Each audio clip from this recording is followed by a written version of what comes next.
So I like to call this rebranding the Doc Cam, or what you've been missing all these years, by using your Elmo merely as an expensive replacement for an overhead projector.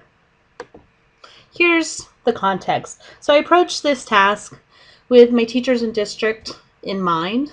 Currently, technology access is extremely limited in our classrooms.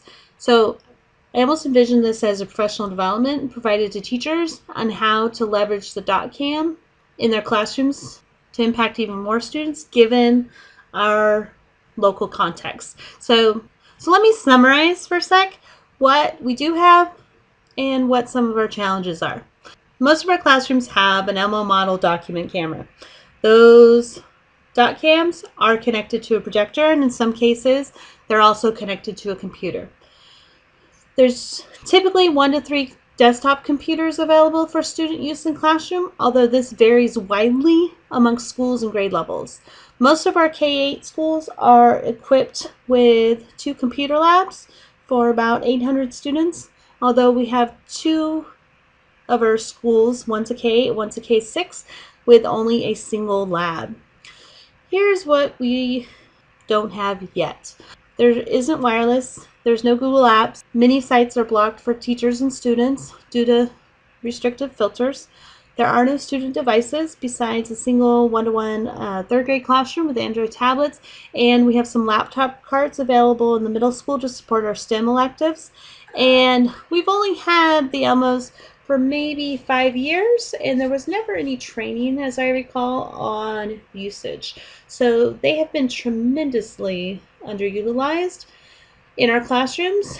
I wish I knew what I know now after a week of playing with an Elmo and dot cams when I was in the classroom. But I ask, has our classrooms really changed with the introduction of this new technology? And I would argue they really haven't. Here we have pictures of what was my former classroom as it stands today. There's a DocCam in the center connected to a projector that is being used essentially as an overhead projector. Functions more efficiently and effectively than an overhead projector, but it can do so much more. So here's what I'm proposing: that you transform your classroom instruction today. How? Well, first we need to stop talking about Elmos, unless we're talking about a character on Sesame Street. We need to get that out of our vocabulary and think of these tech tools really as reasoning recorders and rebrand them as such. Why? Because they're going to promote access to the following literacy anchor standards. And by no means is this an exhaustive list. And don't forget about math.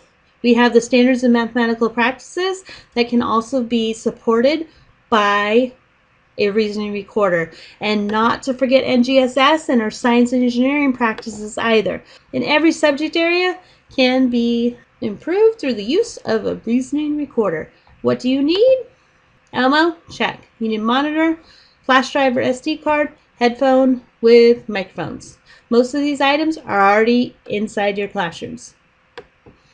Now, it may require a change to the physical environment. Getting that reasoning projector may need to be on the outside of the classroom to allow greater access for individual student use. Just something to consider. There are so many options, so little time.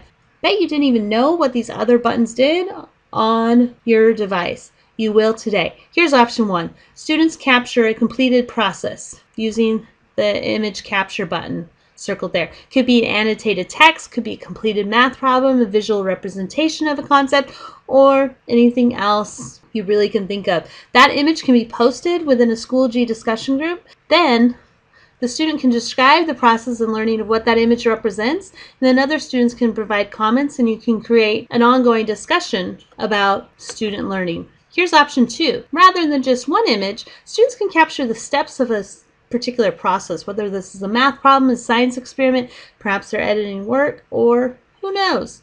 So many possibilities.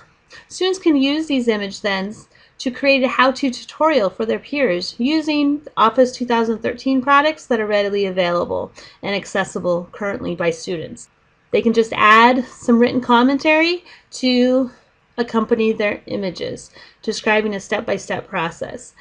Those drafts can be posted in Schoology for commenting by peers to help through the editing process, and then those completed tutorials can be posted to a class blog or a class website for public use. Option 3. Who knew that there were so many handy buttons on that remote that you probably never used if you were like me? But you're going to go find that remote in your classroom after you see this, because with the reasoning recorder, you can have students capture audio and visual of their thinking. Think of the assessments you can do. Students can capture their thinking while they complete a math problem, while interpreting a piece of literature or art, analyzing data from a science experiment, or endless possibilities. Those video recordings can then be posted within Schoology for peer commenting, and then if access to editing apps become available to our students in the near future, students can then edit and revise those videos based on peer feedback. Here's another fun option.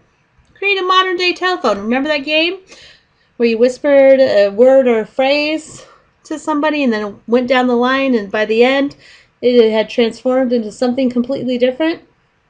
Here's a modern-day version using your reasoning recorder. So instead of a word or a phrase, start with a piece of paper. Draw a shape or a line. Perhaps it's the beginning of a math problem or beginning of a next great short story. It's a dark and stormy night. Students then, one at a time, can add to the paper, capture it until all the students have cycled through at least once. You can display that class creation as stop motion animation for feedback and critiques. So those are just some of the possibilities. Are you ready to transform your Elmo into a reasoning recorder today? I hope so.